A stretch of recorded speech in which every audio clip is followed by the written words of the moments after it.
Reflections. The Cry for Reality. Excerpts from The Anatomy of Deception by Katz. If the Church is to fulfill its call to represent another reality than what prevails in the world, it must be eminently real, eminently loving, eminently living in the truth.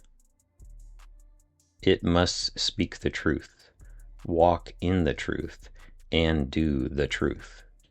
It must be true, more than merely being correct or scripturally and doctrinally sound. Truth should be suffused right into the knit and marrow of God's people. Truth needs to be in our eyes, in our speech, in the inflection of our voices, in our posture and conduct. Authentic things do not come cheap. Are we willing, for truth's sake, to refuse to grasp the first straw that seems to present the possibility of solving our problems and that floats our way?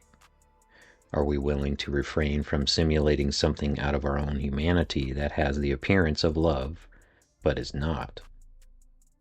Are we willing to wait for that which comes down from above, however long we have got to bear the terrible agony and reputation of lovelessness? How much are we presently giving ourselves to a sugary, man-pleasing counterfeit? We have been inducted into the spirit of glib, unctuous and facile alternatives to the true, and we are quick to reconcile that which is not reconciled in God, only to suffer the persistent surfacing of problems, issues, and habits that will neither dissolve nor go away. We want a resurrection without the ignominy and pain of the cross, but it is only out of the ultimate agony and devastation of the cross that ultimate glory comes. Are we lovers of the cross? Do we love the splinters, the blood and the gore, and the humiliation of it? Do we recognize that there is a cross for us to bear, and that we are called to this suffering? The resolution of the issue will not be far from us if we seek the things that are authentic and true. Do we have the discernment to distinguish the authentic from the counterfeit? Are we so habituated to success, so desirous of seeing some invisible effect of power, that we are not too discriminating as to how we accomplish it? We want to succeed, because the possibility of failure is a form of death that we are not yet willing to bear. But have we really understood how God defines success? Nazi Germany put great emphasis on demonstrations of a very impressive kind, such as their meetings at Nuremberg with marches, torchlight ceremonies, and other pagan practices that filled the void in German life with great emotion and intensity. It was an answer to a need for fulfillment, excitement, and engagement. If we do not have a valid apostolic reality in our spiritual life, that void will be filled by other contenders who are only awaiting their opportunity. If we move into the realm of what is false, synthetic, humanely contrived, and not the operation of the Spirit, we can move very easily from the charismatic to the demonic. Deception is always related to an inadequate or warped view of God. Our ability to discern that which purports to be a supernatural manifestation from God depends on our knowledge of Him in truth. How we relate to God is affected very much by how we perceive Him, and therein resides the root of the problem. Out of our own subjectivity, we bring a distortion, and we see God through the prism of our own being. Many of us see God as our errand boy, who provides the convenience of meetings to further our own needs, but it is only with the pure that God shows Himself. To perceive God rightly requires something from us. If we have any kind of controversy with God, the problem is not with God, but with ourselves. We are projecting something onto Him. Israel was guilty of this sin. Our greatest need is to be transformed into His image, not to project our image onto Him. He is not a convenience for us. He is God, the Creator, and the Almighty. It seems that these great designations of God have lost their cogency. Maybe we have said them too often, and they have now become an invocation of a mechanical kind. Unless we know Him in the place that is too deep for words, we must ask ourselves if we really know Him at all. Until there is a gasp and a splutter, until we find ourselves prostrate and stretched out before Him as dead, can we lay claim to knowing Him? How many of us will go through an entire Christian lifetime without the true knowledge of God as He is, and remain perfectly content, thinking we know Him and believe sometimes that we even communicate with Him? Manifestations of supernatural power are perplexing the Church in every nation, with many asking, "Is it God?" We are not in a position to condemn categorically as deception the ostensible benefits to which many testify. God is always free to bless whom He will bless.